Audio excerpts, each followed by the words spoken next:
Break तो बाद एक बार मुड़ तो ਤੁਹਾਡਾ ਸਵਾਗਤ ਹੈ। ਹਾਈ ਕੋਰਟ ਤੋਂ ਰਾਹਤ ਮਿਲਣ ਮਗਰੋਂ ਬਿਕਰਮ ਸਿੰਘ ਮਜੀਠੀਆ ਜੇਲ੍ਹ ਵਿੱਚ ਰਿਹਾ ਹੋ ਚੁੱਕੇ ਨੇ। ਬਿਕਰਮ ਮਜੀਠੀਆ ਦੀ ਜ਼ਮਾਨਤ ਆਰਡਰ ਦੀ ਕਾਪੀ ਸਾਹਮਣੇ ਆਇਆ ਹੈ ਕਿ ਪੰਜਾਬ ਹਰਿਆਣਾ ਹਾਈ ਕੋਰਟ ਵੱਲੋਂ ਫੈਸਲੇ 'ਚ ਵੱਡੀ ਟਿੱਪਣੀ ਕੀਤੀ ਗਈ ਹੈ।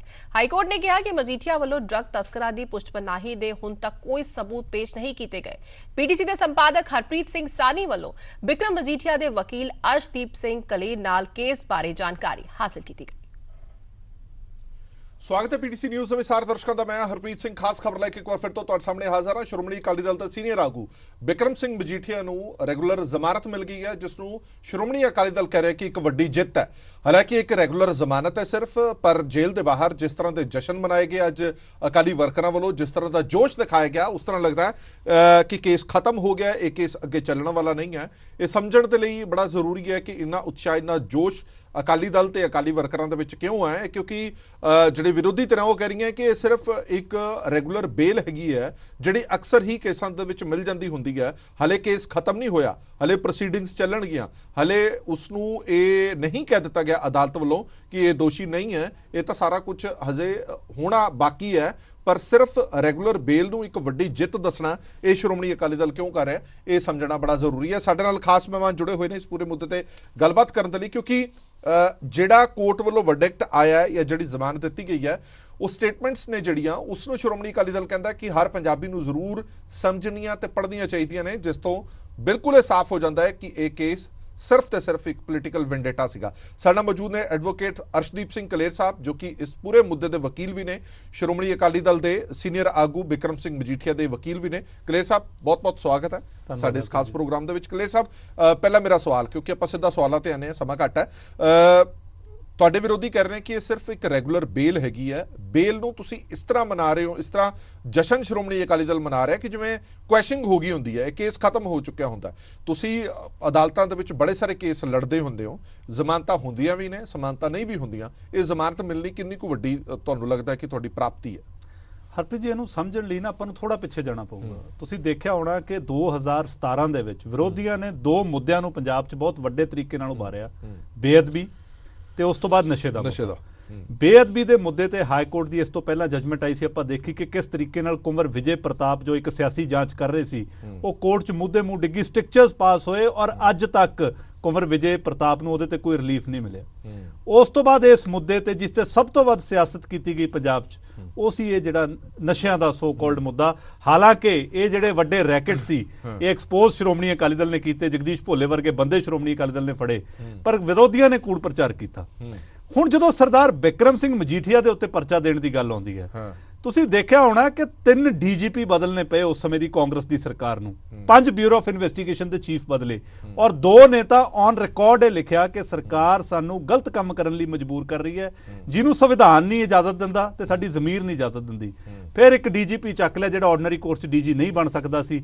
ਇੱਕ ਕਮਰੇ ਦੇ ਥਾਣੇ 'ਚ ਰਾਤ ਨੂੰ ਇੱਕ ਝੂਠਾ ਪਰਚਾ ਸਰਦਾਰ ਬਿਕਰਮ ਮਜੀਠੀਆ ਦੇ ਖਿਲਾਫ ਦੇ ਕੇ ਸਿਰਫ ਤੇ ਸਿਰਫ ਕਾਂਗਰਸ ਨੇ ਆਪਣੀ ਇਨਕੰਪੀਟੈਂਸ, ਆਪਣੀ ਮਾੜੀ ਕਾਰਗੁਜ਼ਾਰੀ ਨੂੰ ਲੁਕਾਉਣ ਦੀ ਕੋਸ਼ਿਸ਼ ਕੀਤੀ। ਔਰ ਲਗਾਤਾਰ ਸ਼੍ਰੋਮਣੀ ਅਕਾਲੀ ਦਲ ਨੇ ਗੱਲ ਕਹੀ ਕਿ ਜੀ ਇਹ ਝੂਠਾ ਪਰਚਾ, ਇਹਦਾ ਕੋਈ ਬੇਸ ਹੀ ਹੈ ਨਹੀਂਗਾ। ਹੁਣ ਉਸ ਸਮੇਂ ਤਾਂ ਸਾਨੂੰ ਇਹ ਪਤਾ ਸੀ ਕਿ ਇਹ ਸੱਚਾਈ ਇਹਦੇ 'ਚ ਕੋਈ ਨਹੀਂ ਹੈਗੀ, ਝੂਠ ਦੇ ਮਹਿਲ ਬਣਾਏ ਗਏ ਨੇ। ਪਰ ਅੱਜ ਤੁਸੀਂ ਹਾਈ ਕੋਰਟ ਦੀ ਜਜਮੈਂਟ ਨੂੰ, ਇਹਨੂੰ ਪੰਨਾ ਬਾਏ ਪੰਨਾ ਪੜੋਗੇ ਤਾਂ ਇਹ ਸਰਕਾਰਾਂ ਦੇ ਮੂੰਹ ਤੇ, ਇਹ ਦੋਨੋਂ ਜਿਹੜੀਆਂ ਹੋਸਟਾਈਲ ਸਰਕਾਰਾਂ ਰਹੀਆਂ, ਚਾਹੇ ਕਾਂਗਰਸ ਦੀ ਤੇ ਆ 4 ਮਹੀਨੇ ਆਮ ਆਦਮੀ ਪਾਰਟੀ ਦੀ, ਇਹਨਾਂ ਦੇ ਮੂੰਹ ਤੇ ਚਪੇੜ। ਹਰਪ੍ਰੀਤ ਜੀ, ਪਰ ਜੇ ਤੁਸੀਂ ਕਹਿੰਦੇ ਹੋ ਕਿ ਇਸ ਮਸਲੇ ਦੇ ਵਿੱਚ ਕੋਈ ਸੱਚਾਈ ਨਹੀਂ ਹੈ, ਫਿਰ ਵੀ ਤੁਹਾਨੂੰ ਇਹ ਪ੍ਰੂਫ ਕਰਨ ਦੇ ਲਈ 6 ਮਹੀਨੇ ਲੱਗ ਗਏ। 6 ਮਹੀਨੇ ਬਾਅਦ ਤੁਹਾਨੂੰ ਰੈਗੂਲਰ ਬੇਲ ਮਿਲ ਰਹੀ ਹੈ। ਇਹ ਵੀ ਤਾਂ ਹੈ ਨਾ ਕਿ ਜੇ ਤਾਂ ਇਸ ਮਾਮਲੇ 'ਚ ਕੋਈ ਸੱਚਾਈ ਨਹੀਂ ਸੀਗੀ ਤਾਂ ਕੀ ਤੁਸੀਂ ਜੱਜ ਸਾਹਿਬਾਨ ਨੂੰ ਸਮਝਾ ਨਹੀਂ ਪਾਏ, ਜੱਜ ਸਮਝ ਨਹੀਂ ਪਾਏ, ਕੋਰਟ ਕਚਹਿਰੀਆਂ ਸਮਝ ਨਹੀਂ ਪਾਈਆਂ? ਰੈਗੂਲਰ ਬੇਲ ਨੂੰ ਵੀ 6 ਮਹੀਨੇ ਲੱਗ ਗਏ। ਹਰਪ੍ਰੀਤ ਜੀ, ਇਹਦੇ 'ਚ ਨਾ ਜਦੋਂ ਤੁਸੀਂ ਕਿਸੇ ਨੂੰ ਝੂਠਾ NDPS ਦੇ ਕੇਸ 'ਚ ਫਸਾਤਾ, ਤੁਸੀਂ ਇੱਕ ਬੰਦੇ ਨੂੰ ਟੈਕਨੀਕੈਲਿਟੀਜ਼ ਦੇ ਵਿੱਚ ਤਾਂ ਪਾਈ ਦਿੱਤਾ। ਪਹਿਲੀ ਸਾਡੀ ਲੜਾਈ ਰਹੀ ਐਂਟੀਸਪੇਟਰੀ ਬੇਲ ਦੀ, ਕਿਉਂਕਿ ਵਿਰੋਧੀ ਚਾਹੁੰਦੇ ਸੀ ਸਰਦਾਰ ਬਿਕਰਮ ਸਿੰਘ ਮਜੀਠੀਆ ਨੂੰ ਇਲੈਕਸ਼ਨ ਤੋਂ ਦੂਰ ਰੱਖਿਆ ਜਾਵੇ, ਇਸ ਕਰਕੇ ਪਰਚਾ ਦਿੱਤਾ ਗਿਆ। ਪਹਿਲੀ ਸਾਡੀ ਲੜਾਈ ਸੀ ਐਂਟੀਸਪੇਟਰੀ ਬੇਲ ਦੀ, ਉਹਦੇ 'ਚ ਸਾਨੂੰ ਪਹਿਲਾਂ ਹਾਈ ਕੋਰਟ ਨੇ ਐਂਟੀਸਪੇਟਰੀ ਬੇਲ ਦਿੱਤੀ, ਫਿਰ ਟੈਕਨੀਕੈਲਿਟੀਜ਼ ਆ ਗਈਆਂ ਫਿਰ ਸਾਨੂੰ ਸੁਪਰੀਮ ਕੋਰਟ ਜਾਣਾ ਪਿਆ। ਸੁਪਰੀਮ ਕੋਰਟ ਨੇ ਉਸ ਸਮੇਂ ਦੀ ਸਰਕਾਰ ਤੇ ਕਿੰਨੀ ਤਲਖ ਟਿੱਪਣੀ ਕੀਤੀ ਸੀ ਕਿ ਪੰਜਾਬ ਦੇ ਵਿੱਚ ਚੋਣਾਂ ਤੋਂ ਪਹਿਲਾਂ ਜਿਹੜੇ ਪੋਲੀਟੀਕਲ ਵੈਂਡੇਟੇ ਤਹਿਤ ਪਰਚੇ ਦਿੱਤੇ ਜਾ ਰਹੇ ਨੇ, ਇਹ ਮੰਦਭਾਗੀ ਗੱਲ ਹੈ। ਉੱਥੋਂ ਵੀ ਸਾਨੂੰ ਐਂਟੀਸਪੇਟਰੀ ਬੇਲ ਮਿਲੀ, ਅਸੀਂ ਇਲੈਕਸ਼ਨ ਲੜੀ ਤੇ ਕੋਰਟ ਨੇ ਕਿਹਾ ਕਿ ਟੈਕਨੀਕੈਲਿਟੀਜ਼ ਦਾ ਸਬਜੈਕਟ ਮੈਟਰ ਹੈ, ਇਹਦੇ ਚ ਐਂਟੀਸਪੇਟਰੀ ਬੇਲ ਸੈਕਸ਼ਨ 37 ਕਿਉਂਕਿ ਐਜਾ ਲਗਾ ਦਿੱਤਾ, ਸਾਨੂੰ ਸਰੈਂਡਰ ਕਰਨਾ ਪਿਆ। ਔਰ ਇਹ ਜਿਹੜਾ 6 ਮਹੀਨੇ ਦਾ ਵਕਫਾ ਹੈ, ਇਹਦੇ ਚ ਹੀਅਰਿੰਗਸ ਤਾਂ 5 ਹੀ ਹੋਈਆਂ ਹਰਪ੍ਰੀਤ ਜੀ। ਉਹਦੇ ਚ ਦੇਖੋ ਇੱਕ ਜੱਜ ਸਾਹਿਬ ਰਿਕਿਊਜ਼ ਕਰ ਗਏ, ਉਹਨਾਂ ਦੇ ਕੋਈ ਆਪਣੇ ਨਿੱਜੀ ਕਾਰਨ ਸੀ। ਦੂਜੇ ਜੱਜ ਸਾਹਿਬ ਨੇ ਇਹ ਕਹਿ ਕੇ ਰਿਕਿਊਜ਼ ਕੀਤਾ ਕਿ ਜੀ ਇਹਦੇ ਚ ਇੱਕ ਵਿਟਨੈਸ ਰੱਖਿਆ ਜਗਜੀਤ ਚਹਿਲ, ਜਿਹਦਾ ਮੈਂ ਸ਼ਿਮਲਾ ਹਾਈ ਕੋਰਟ ਦੇ ਵਿੱਚ ਵਕੀਲ ਰਿਹਾ, ਇਸ ਲਈ ਮੈਂ ਇਹ ਕੇਸ ਨਹੀਂ ਸੁਣ ਸਕਦਾ। ਉਸ ਤੋਂ ਬਾਅਦ ਸਾਡੇ 1.5-2 ਮਹੀਨੇ ਖਰਾਬ ਹੋਏ। ਸੋ 5-6 ਮਹੀਨੇ ਦਾ ਸਮਾਂ ਕੋਈ ਇਹ ਨਹੀਂ ਲੱਗਿਆ ਕਿ ਪਰਚਾ ਬੜਾ ਸਟਰੋਂਗ ਸੀ, ਸਾਨੂੰ 6 ਮਹੀਨੇ ਲੱਗ ਗਏ। ਐਡਮਿਨਿਸਟ੍ਰੇਟਿਵ ਗਰਾਊਂਡ ਵਿੱਚ ਹਾਈ ਕੋਰਟ ਦੀ ਵਕੇਸ਼ਨ ਆ ਗਈ ਤਾਂ 5 ਮਹੀਨੇ ਲੱਗੇ। ਪਰ ਉਸ ਤੋਂ ਬਾਅਦ ਚਲੋ ਹੁਣ ਆਪਾਂ ਮੁੱਦੇ ਤੇ ਆਨੇ ਆ। ਇਸ ਮੁੱਦੇ ਤੇ ਆਉਣ ਤੋਂ ਪਹਿਲਾਂ ਮੈਂ ਥੋੜਾ ਜਿਹਾ ਸਮਝਣਾ ਚਾਹਨਾ ਕਿ ਤੁਸੀਂ ਵਾਰ-ਵਾਰ ਇਹ ਗੱਲ ਕਰ ਰਹੇ ਹੋ ਕਿ ਜਿਹੜੀਆਂ ਸਟੇਟਮੈਂਟਸ ਪਾਸ ਹੋਈਆਂ, ਇਸ ਪੂਰੇ ਮੁੱਦੇ ਦੇ ਵਿੱਚ ਦੋ ਚੀਜ਼ਾਂ ਬੜੀਆਂ ਅਹਿਮ ਸੀਗੀਆਂ ਇਸ ਕੇਸ ਦੇ ਵਿੱਚ। ਉਹ ਸੀਗੀਆਂ ਜਿਹੜੇ ਬਿਆਨ ਦਰਜ ਕੀਤੇ ਗਏ, ਜਿਹੜੀਆਂ ਸਟੇਟਮੈਂਟਸ ਹੈ, ਜਿਹਦੇ ਵਿੱਚ ਬੋਨੀ ਅਜਨਾਲਾ ਤੇ ਬਿੱਟੂ ਔਲਖ ਦਾ ਨਾਮ ਵਾਰ-ਵਾਰ ਆਂਦਾ ਰਿਹਾ।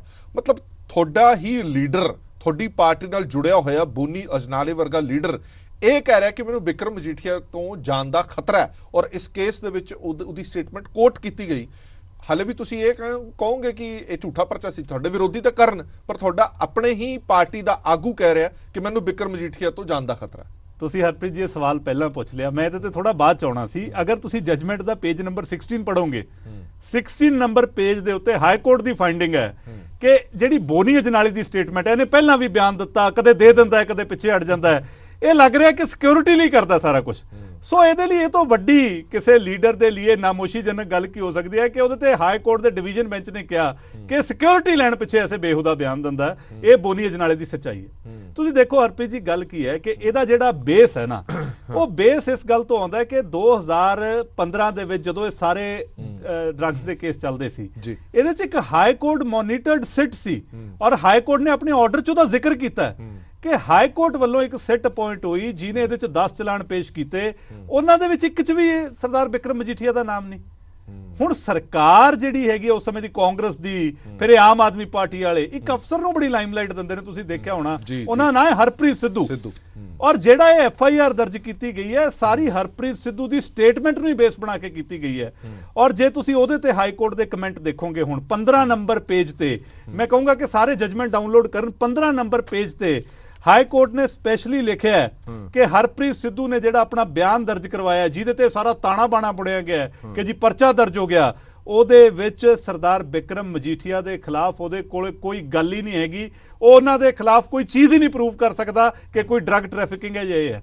ਹੁਣ ਹਰਪ੍ਰੀਤ ਸਿੱਧੂ ਨੂੰ ਐਡਾ ਵੱਡਾ ਅਫਸਰ ਬਣਾਇਆ ਹੋਇਆ ਹੈ, ਜਦ ਕਿ ਮੈਂ ਹਰ ਵਾਰੀ ਹਰ ਡਿਬੇਟ ਦੇ ਵਿੱਚ ਇਹ ਗੱਲ ਕਹੀ ਹੈ ਕਿ ਹਰਪ੍ਰੀਤ ਸਿੱਧੂ ਸਰਦਾਰ ਬਿਕਰਮ ਮਜੀਠੀਏ ਦਾ ਐਸਟ੍ਰੇਨਡ ਕਜ਼ਨ ਹੈ, ਇਹਨਾਂ ਦੀ ਬਣਦੀ ਨਹੀਂ, ਔਰ ਇਹ ਇਨਕੁਆਇਰੀ ਕਰ ਹੀ ਨਹੀਂ ਸਕਦਾ ਸੀ। ਪਰ ਅੱਜ ਹਾਈ ਕੋਰਟ ਨੇ ਵੀ ਕਹਿਤਾ ਵੀ ਜੇ ਇਹਨੇ ਕਰ ਵੀ ਦਿੱਤੀ, ਇਹਨੇ ਸਟੇਟਮੈਂਟ ਲਿਖ ਵੀ ਦਿੱਤੀ, ਇਹਦੀ ਸਟੇਟਮੈਂਟ ਤੇ ਪਰਚਾ ਕਿੱਦਾਂ ਦਰਜ ਹੋ ਗਿਆ, ਜਦ ਕਿ ਇਹ ਕਹਿੰਦਾ ਹੀ ਕੁਝ ਨਹੀਂ ਹੈਗਾ। ਇਹ ਇੱਕ ਵੱਡਾ ਪਹਿਲੂ ਹੈ। ਚਲੋ ਮੋٹے-ਮੋٹے ਪੁਆਇੰਟਰ ਜਿਹੜੇ ਨੇ ਉਹ ਆਪਣੇ ਦਰਸ਼ਕਾਂ ਨੂੰ ਇੱਕ ਵਾਰ ਜ਼ਰੂਰ ਪੜ੍ਹ ਕੇ ਸੁਣਾ ਦਿੰਦੇ ਆ। ਜੋ ਇਸ ਸਟੇਟਮੈਂਟ ਜਿਹੜੀ ਹੈ ਉਹ ਅਦਾਲਤ ਵੱਲੋਂ ਦਿੱਤੀ ਗਈ ਹੈ, ਉਹ ਕਹਿੰਦੇ ਨੇ ਕਿ 21 ਦਸੰਬਰ 2021 ਨੂੰ, ਤੁਸੀਂ ਮੈਨੂੰ ਕਰੈਕਟ ਕਰ ਦਿਓ ਜੇ ਕੁਝ ਗਲਤ ਹੋਇਆ, 21 ਦਸੰਬਰ 2021 ਨੂੰ ਦਰਜ ਕੀਤੀ ਗਈ FIR ਦੇ ਵਿੱਚ ਪਟੀਸ਼ਨਰ ਦੇ ਦੋਸ਼ੀ ਹੋਣ ਦਾ ਕੋਈ ਆਧਾਰ ਨਹੀਂ ਹੈ। ਇਹ ਜਿਹੜੀ ਜਜਮੈਂਟ ਆਈ ਹੈ ਉਹਦੇ ਵਿੱਚ ਲਿਖਿਆ ਹੋਇਆ ਮਾਮਲੇ ਦੇ ਵਿੱਚ ਹੁਣ ਤੱਕ ਪਟੀਸ਼ਨਰ ਦੇ ਖਿਲਾਫ ਸਾਡੇ ਸਾਹਮਣੇ ਪੇਸ਼ ਕੀਤੇ ਗਏ ਤੱਥ ਕਮਜ਼ੋਰ ਨੇ ਤੇ ਭਰੋਸੇਯੋਗ ਨਹੀਂ। ਮੁਲਜ਼ਮ ਵੱਲੋਂ ਡਰੱਗ ਕਾਰੋਬਾਰ ਨੂੰ ਫਾਈਨੈਂਸ ਕੀਤੇ ਜਾਣ ਦਾ ਕੋਈ ਆਧਾਰ ਨਹੀਂ। ਜ਼ਮਾਨਤ ਦਿੱਤੇ ਜਾਣ ਤੇ ਮੁਲਜ਼ਮ ਕੋਈ ਅਪਰਾਧ ਕਰੇਗਾ, ਅਜਿਹੀ ਕੋਈ ਸੰਭਾਵਨਾ ਨਹੀਂ। ਪਟੀਸ਼ਨਰ ਨੂੰ ਜੇਲ੍ਹ 'ਚ ਰੱਖਣ ਨਾਲ ਕੋਈ ਮਕਸਦ ਹੱਲ ਨਹੀਂ ਹੋਵੇਗਾ।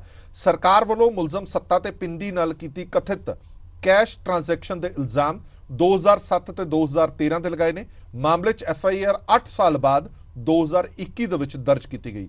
2013 ਤੋਂ ਬਾਅਦ ਪਟੀਸ਼ਨਕਰਤਾ ਵੱਲੋਂ ਕੀਤੀ ਗਈ ਡਰੱਗ ਕਾਰੋਬਾਰ ਸੰਬੰਧਿਤ ਅਪਰਾਧ ਦਾ ਕੋਈ ਸਬੂਤ ਨਹੀਂ। ਪਟੀਸ਼ਨਕਰਤਾ ਕੋਲੋਂ ਡਰੱਗ ਦੀ ਰਿਕਵਰੀ ਜਾਂ ਸਪਲਾਈ ਦਾ ਕੋਈ ਸਬੂਤ ਨਹੀਂ। NDPC ਐਕਟ ਦੇ ਤਹਿਤ ਹੋਏ ਟ੍ਰਾਇਲ ਦੇ ਵਿੱਚ ਧਾਰਾ 120B ਦੇ ਧਾਰਾ 319 CRPC ਤਹਿਤ ਦੋਸ਼ੀ ਨਹੀਂ ਹੈ। ਇਸ ਤੋਂ ਇਲਾਵਾ ਹੋਰ ਵੀ ਬਹੁਤ ਕੁਝ ਹੈ।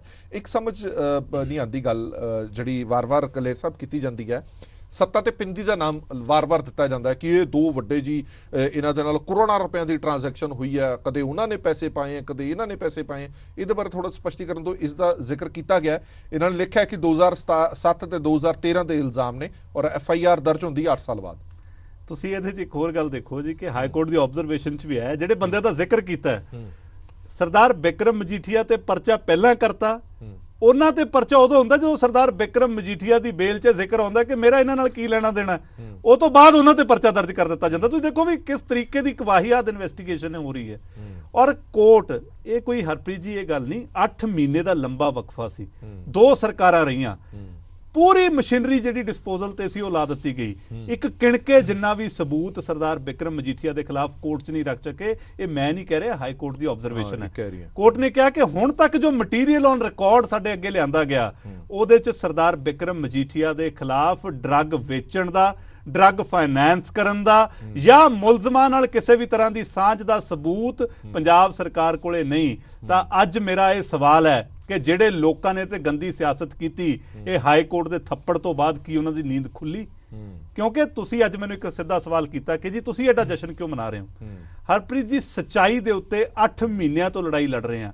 8 ਮਹੀਨਿਆਂ ਤੋਂ ਇਹ ਗੱਲ ਕਹਿ ਰਹੇ ਆ ਕਿ ਸਰਦਾਰ ਬਿਕਰਮ ਸਿੰਘ ਮਜੀਠੀਆ ਦਾ ਚੀਜ਼ਾਂ ਨਾਲ ਕੋਈ ਲੈਣਾ ਦੇਣਾ ਨਹੀਂ। ਹੁਣ ਹਾਈ ਕੋਰਟ ਦੇ ਡਿਵੀਜ਼ਨ ਬੈਂਚ ਨੇ ਇਹ ਜਿਹੜੀ 26 ਪੇਜ ਦੀ ਜਜਮੈਂਟ ਹੈ, ਇਹਦਾ ਇੱਕ ਇੱਕ ਪੈਰਾ ਪੜਨ ਵਾਲਾ ਹੈ ਕਿ ਕਿਸ ਤਰੀਕੇ ਦੇ ਨਾਲ ਸਰਕਾਰੀ ਮਸ਼ੀਨਰੀ ਨੂੰ ਸਿਰਫ ਪੋਲੀਟੀਕਲ ਕਿਹੜਾ ਕੱਢਣ ਦੇ ਲਈ ਸਰਕਾਰ ਨੇ ਵਰਤਿਆ।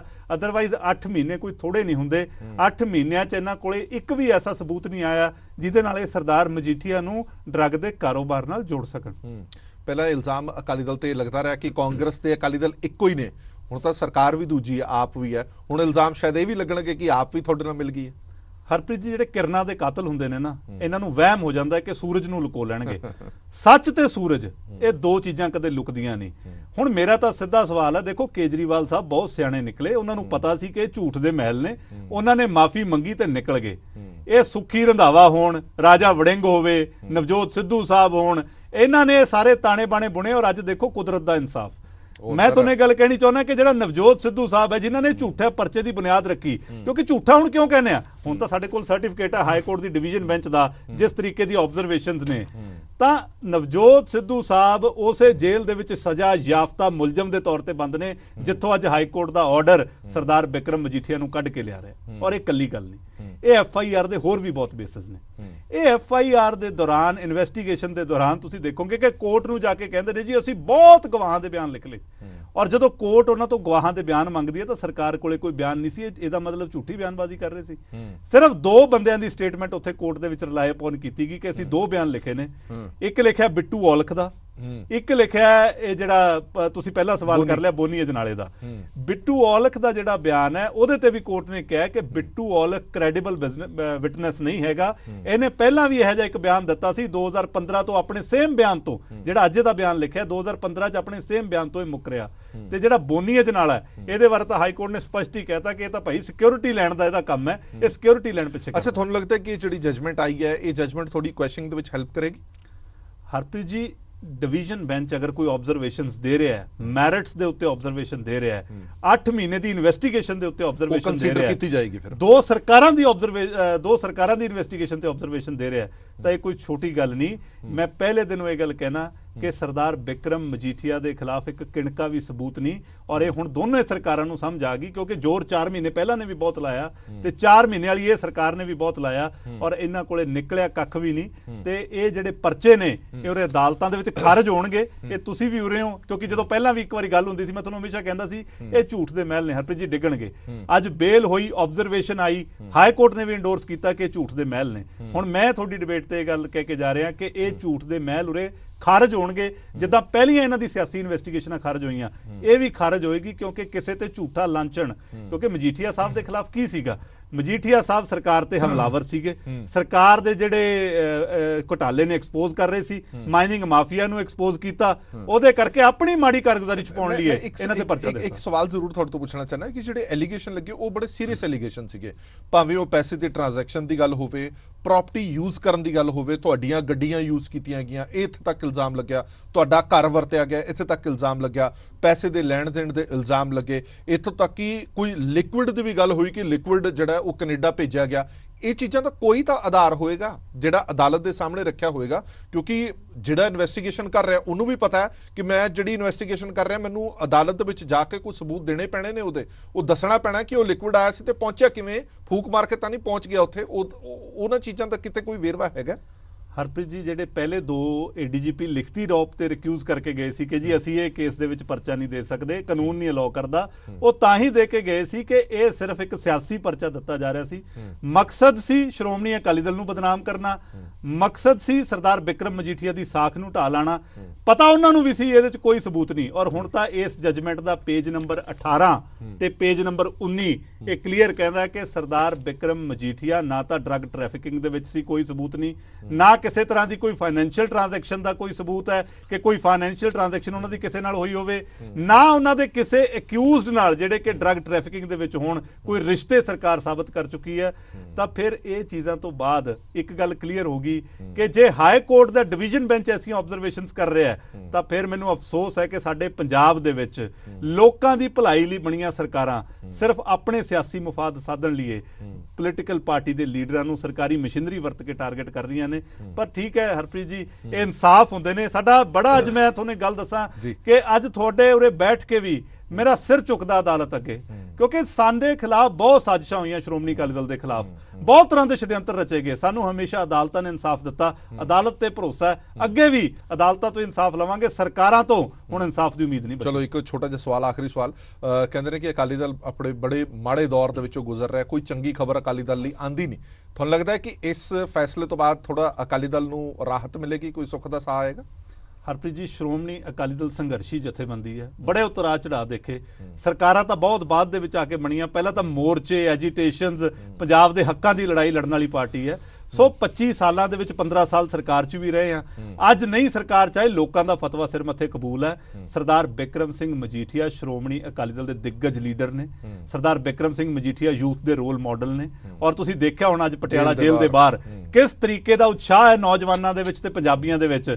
ਸੋ ਸਰਦਾਰ ਮਜੀਠੀਆ ਦੇ ਬਾਹਰ ਆਉਣ ਨਾਲ ਵਾਕਈ ਸ਼੍ਰੋਮਣੀ ਅਕਾਲੀ ਦਲ ਨੂੰ ਇੱਕ ਬਹੁਤ ਵੱਡਾ ਬਲ ਮਿਲਿਆ। ਚਲੋ ਬਹੁਤ ਬਹੁਤ ਧੰਨਵਾਦ ਕਲੇਰ ਸਾਹਿਬ ਸਾਡੇ ਨਾਲ ਗੱਲਬਾਤ ਕਰਨ ਦੇ ਲਈ। ਸੋ ਇਸ ਐਡਵੋਕੇਟ ਅਰਸ਼ਦੀਪ ਕਲੇਰ, ਇਸ ਪੂਰੇ ਮਸਲੇ ਦੇ ਨਾਲ ਜੁੜੇ ਹੋਏ ਐਡਵੋਕੇਟ, ਜਿਨ੍ਹਾਂ ਨੇ ਇਹ ਦੱਸਿਆ ਕਿ ਅਦਾਲਤ ਨੇ ਜਿਹੜਾ ਇਹ ਜਜਮੈਂਟ ਦਿੱਤੀ ਹੈ, ਇਸ ਜਜਮੈਂਟ ਦੇ ਵਿੱਚ ਕੀ ਟਿੱਕਾ ਟਿੱਪਣੀਆਂ ਕੀਤੀਆਂ ਨੇ, ਔਰ ਇਹਨਾਂ ਨੂੰ ਪੂਰਾ ਭਰੋਸਾ ਹੈਗਾ ਕਿ ਹੁਣ ਜਦੋਂ ਇਸ ਪੂਰੇ ਮੁੱਦੇ ਤੇ ਕੁਐਸ਼ਨਿੰਗ ਲਈ ਪਾਵਾਂਗੇ ਤਾਂ ਇਹ ਹੈਲਪ ਜ਼ਰੂਰ ਕਰੇਗਾ, ਕਿਉਂਕਿ ਜੋ ਹਾਈ ਕੋਰਟ ਨੇ ਆਪਣੀਆਂ ਟਿੱਪਣੀਆਂ ਕੀਤੀਆਂ ਨੇ ਉਹ ਟਿੱਪਣੀਆਂ ਅਸੀਂ ਤੁਹਾਨੂੰ ਵੀ ਸੁਣਾ ਦਿੱਤੀਆਂ ਨੇ, ਜਿਸ ਦੇ ਵਿੱਚ ਉਹਨਾਂ ਨੇ ਸਾਫ਼ ਕਹਿ ਦਿੱਤਾ ਕਿ ਕੋਈ ਸਬੂਤ ਨਹੀਂ ਹੈ। ਇਲਜ਼ਾਮ ਲਾਣੇ ਤਾਂ ਬੜੇ ਸੌਖੇ ਨੇ, ਪਰ ਉਹਨਾਂ ਇਲਜ਼ਾਮਾਂ ਨੂੰ ਸਾਬਤ ਕਰਨਾ ਵੀ ਪਏਗਾ। ਤੁਹਾਨੂੰ ਸਾਬਤ ਕਰਨ ਦੇ ਲਈ ਤੁਹਾਡੇ ਕੋਲ ਸਬੂਤ ਹੋਣੇ ਚਾਹੀਦੇ ਨੇ। ਉਹ ਸਬੂਤਾਂ ਦੀ ਅਣਹੋਂਦ ਕਰਕੇ ਅੱਜ ਬਿਕਰਮ ਮਜੀਠੀਆ ਜਿਹੜੇ ਨੇ ਜੇਲ੍ਹ ਤੋਂ ਬਾਹਰ ਆ ਚੁੱਕੇ ਨੇ।